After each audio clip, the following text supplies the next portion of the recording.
We're going to do it. We're going to film this one last time. All right, take 500. Here we go. You see, I want to make something great for you.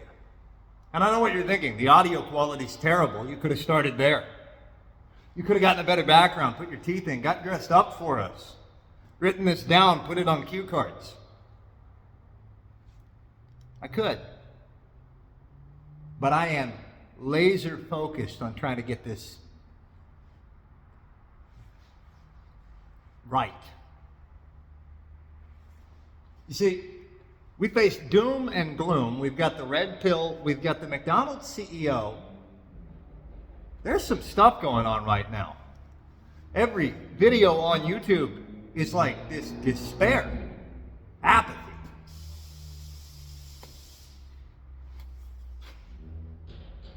It's a sickness, isn't it? See, anger was always an option. Anger was always on the table. You could always be angry if you wanted to, and that was a trap. And you and I are grown. We know this. That you didn't always have to be angry. Sometimes you chose to be angry. Sometimes you picked anger. I said, yeah. And anger is very easy to get into and very hard to get out of. The McDonald's CEO used and abused everybody's outrage at the fact that I won't eat the product. And now we've all heard about the big arch. He got spots in places he never could have bought because he was an outrage. And outrage has been played like a note so many times, outrage is wearing out. Let's talk about the red pill, all the kids that won't date. You see, the red pill offers you these big pop bottle glasses to put on, and they call it holding frame. And it's a lens in the clown world, a land of self-fulfilling prophecies, where the advice of divorced men fills your mind. They tell you, go out to the gym and get big,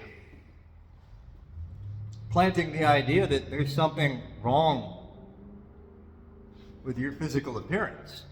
Looks maxing tells you that your market value, your worth in this world, is your appearance. That's the same trap. You see, one of the wonderful things that our generation has had is very little opportunity to kind of get it right economically. If you blew it, you blew it. I blew it. And so we only have a few avenues left. Despair, the gym, motivate. There's so few material possessions that we almost are forced to address the other shortcomings. But these ideas play on people who haven't won the battle in their mind yet. You want to win hearts and minds? You need to win in your heart and mind. Or you're not going to have a good time dating, because you're not a very good time. Because the kind of emotional support you might want from a partner, you couldn't offer anybody. There's no search and rescue party coming, at least for me, if I'm in the dumps. If I'm down, blue, and boo-hoo. And I don't mean that as a crass cruelty. I'm not trying to rip you a new one. No, nobody's coming to get me out. No, nobody's going to free me. And I'll be back there again later.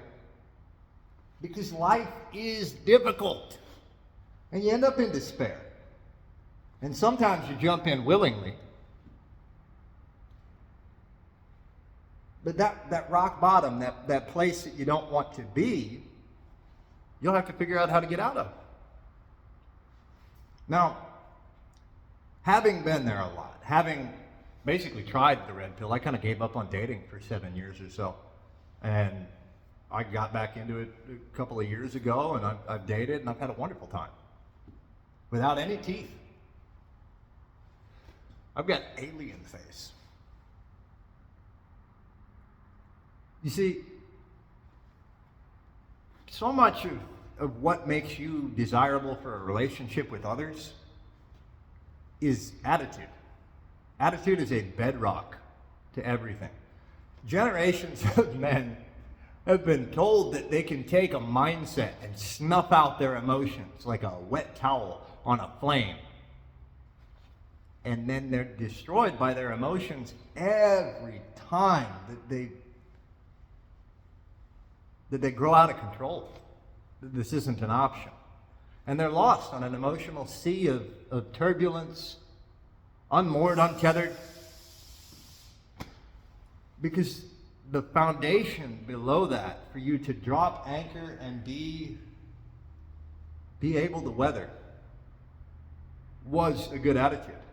A mindset was never enough. It's an attitude and position of the heart. It's joy. There is a wisdom that people gain, but not everyone does. It's unlikely that you'll get much more intelligent. You could get an awful lot wiser. And when you don't have material possessions, wisdom is its own crown. Let me give you an example. You see, wisdom is love and faithfulness. And if you are just faithful to your word in honesty, then your word is like that of a king. Because when a king says something, a servant is dispatched to fulfill it. You're a man and a servant of your own word. And so you arrive and fulfill what you say. And your speech then carries authority that you have endowed it with. Wisdom is its own crown. Faithfulness to your word, to your task, to your commitments in life, to your community, to your friends, will do you an awful lot of good. That's one of the first things that these doomers try to get you to do, is forsake any faithfulness so that the world can come unwound. We grew up with that. We watched community unravel before us. And like a garment wearing thin, you can see holes in it. Now, what happened? It is a patchwork of generations. If you want a community, you owe it to the community to be a part of that, to do that. It is a sacrifice. It does cost. And it's worth it. In the same way that a commitment to a loved one is a cost that's worth it, because it adds value to your life. And since material value has gotten very difficult to add to one's life, and now we're all kind of waking up to the fact that, wait a minute, that wasn't a personality. Going to the gym wasn't a personality. Being insecure about the way I look wasn't a personality. All these hobbies just make me weird. We're starting to realize that the new cool is virtue. Because you can see when somebody's got virtue. And people with virtue are pretty worthwhile being around. And virtue kind of rubs off. If you're honest and you have integrity and people can trust you, boy, do people notice how valuable that is. Doesn't mean everybody around you is suddenly honest. But honesty frees you from traps and snares. And it's a component of being faithful to your word. Anywho, so you go out in life, so you go out to, a nice big dance bar. All these guys that have lost the shadow box in their mind because the errant thoughts of their internal monologue are rapaciously tearing them apart because of the doom and gloom that they've embraced for momentary success, of feeling anger, of self-righteousness. And because the only amount of self-worth that most of these poor folks can summon is an arrogant, aloof, I'm better than this. They're apathetic cowards. Apathetic cowards do not make great men. They do not make a great society. An apathetic coward is like one of the worst things you could be.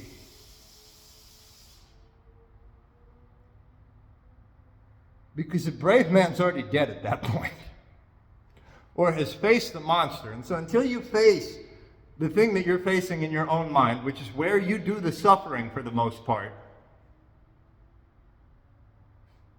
you'll never get to join the dance of life. You see, there are two kinds of suffering. You can suffer purposefully, with a purpose, like a noble hero. And that means that the world is filled with heroes. Or you can suffer without a purpose, and it will damage your personality. You see, attitude takes effort. But it's like a boulder rolling down a hill, picking up and gaining in size. Attitude becomes something that overcomes the pits and the traps. Attitude makes it easier for you to rise out of despair. And I don't mean attitude. I mean joy, peace, patience, gentleness, faithfulness, self-control, kindness. Attitudes of the heart. If you think that being a doomer is cool, try being virtuous. It'll save you from dealing with all of these women without virtue, because you won't be willing to fall into invirtuous behavior. And that'll be a red flag right away. An honest man does not really want a dishonest woman. He rejects that. See, that's why that red pill sounds so close to the truth, is that it has all of these condemnations of women as if they're not just people. As if I can't go find you 6 awful men. Some of these attitudes that we express lead us to find other people with the same attitude. If you're not on the dance floor, if you are leering from the sidelines with your beer, what sort of woman are you likely to encounter? One who sees you as the victim you see yourself as and takes advantage? If you see yourself as a victim, you'll be a victim. You'll be somebody's victim. It takes courage to go out and embarrass yourself and learn how to do something. I'm learning how to create YouTube videos, and I'm learning about the format and the manner of speaking and the amount of projecting and presenting, what it takes. In the same way that learning how to dance works, where it's an opportunity to embarrass yourself. It's an opportunity to be put in a position where you feel awkward and uncomfortable until it stops being tedious and it starts being charming, endearing. When you realize this aspect, your speech becomes edifying. Because you no longer are practicing saying the meanest, crassest, most hateful thing that you can, because it's not what's within you. You've defeated that, and now you can defeat that in the world, but you need a different side of your tongue. The one that's not very sharp, edifying speech. Speech that cuts down lies that hold people back. And you'll have friends, you'll have community, you'll have relationship, you'll have a great reason and purpose. You'll be able to contend with a vast amount of suffering. Not much of it's going to be up here. And if you were like me, where you had a lot of suffering up here, you are astounded by how you can take about an equal amount of suffering out here without breaking. And you're not scared of what happens at the depths of the abyss because you know how to get out. And so when you see people drowning in a puddle, you are kind of compelled to do something. That's a beacon. That's a hope and a light and a joy. And people can see that about you. When you participate in the dance of life, it's no longer a discussion of integrity, it's a manifestation of integrity. Because when you dance with somebody, you get to demonstrate whether you're a gentle leader, whether you're courteous, forthright, are you pushy, are you brash and rude, or are you steady? These distinctions are easier to demonstrate on the dance floor than on the sidelines. And most of us are living life on the sidelines, afraid it would be mocked. It is your life. And if you do not pursue your life as a romantic endeavor, which it is, how will you ever be able to invite anyone to partake in that romance with you? If you do not live your life as the grand adventure that you are actually on.